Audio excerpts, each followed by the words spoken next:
Oui, donc pour comparer Jean-Marie Le Pen à Marine Le Pen, je vais dire sincèrement, et puis Marion Maréchal Le Pen, hein, parce qu'elle est de la branche de la même famille, c'est la nièce de Marine Le Pen, qui, Marine Le Pen, je rappelle, est la fille de Jean-Marie Le Pen.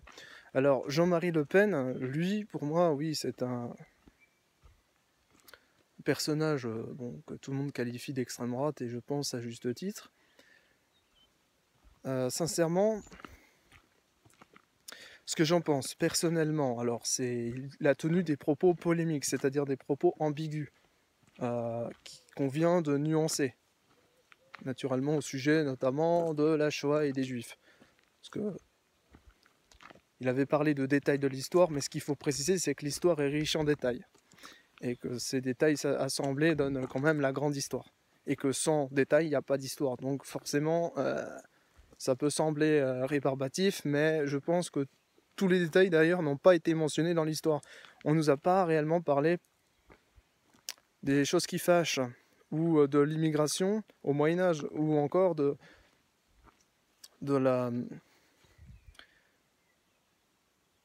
plein de choses en fait. On nous a parlé de presque rien en fait. Et donc Jean-Marie Le Pen, pour moi, c'est une sorte de mufle, un peu grossier personnage, mais en fait pas au niveau des femmes. Il n'est pas misogyne. Il est pourtant, il me fait penser vraiment, oui, c'est le gros troll de service.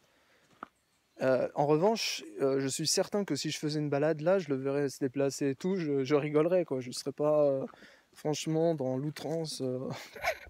Tu vois, ce serait vraiment bizarre, en fait. Ce serait juste rigolo. Je pense que c'est un mec assez marrant, en fait, au final.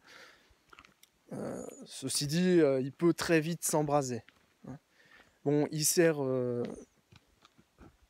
Jeanne d'Arc, hein, mais j'aimerais bien qu'il aille jusqu'au bout et qu'il dise vive le roi. Parce que Jeanne d'Arc est morte, brûlée, pour que le roi revienne.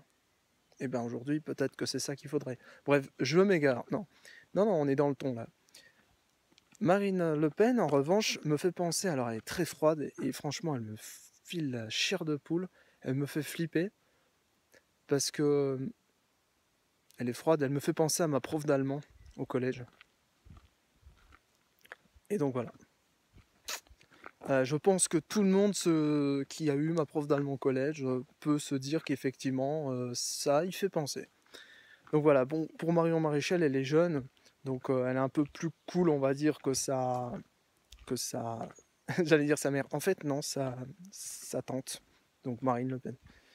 Voilà, donc la famille Le Pen se dispute, enfin au début, pour moi c'était du folklore, c'était n'importe quoi, c'était pour des conneries, et puis c'était peut-être pour leur image médiatique de buzz, un typique de Jean-Marie Le Pen. Et puis au final, il s'est réconcilié, il a voulu se réconcilier, parce que je pense qu'il est un peu hargneux, il est un peu colérique. Je pense il a un tempérament, un caractère fort, et puis que du coup, il est pas froid, justement. Et pourtant, c'est celui qui a balancé le plus de pics, hein, à tous les niveaux, en bien comme en mal. Il avait invectivé furieusement Daniel Cohn-Bendit en l'appelant le pédophile, quand même. C'est assez violent.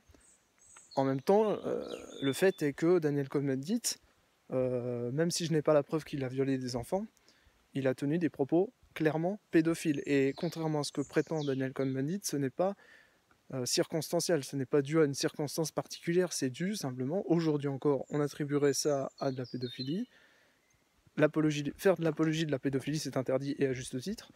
Et ce qu'il a fait à l'époque, normalement il s'y retrouve en prison, enfin ça va savoir, mais c'était de la pédophilie déjà à l'époque. C'était pas pour choquer simplement le bourgeois. Je vois pas l'intérêt.